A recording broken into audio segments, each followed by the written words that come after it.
My parents met in the late 80s at a shopping complex in Limpopo. A very random place to meet the love of your life. My father used to tell me that the moment he laid eyes on her, he knew that they would get married one day. I personally think the story is corny. A little cute, but very corny. Anyway, my mom was a bright-eyed young woman with a bright smile, and she knew that her life will not begin and end in rural Limpopo. I think that's what attracted him to her, that she had dreams bigger than herself and her circumstances.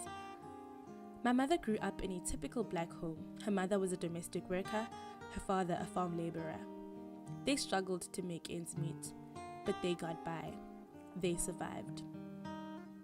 My father's story is fairly similar.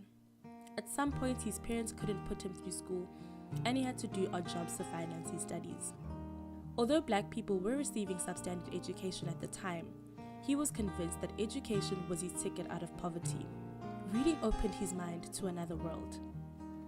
A world where blackness is a site of pride, resilience, and love. This world is black consciousness, a state of mind, a way of life.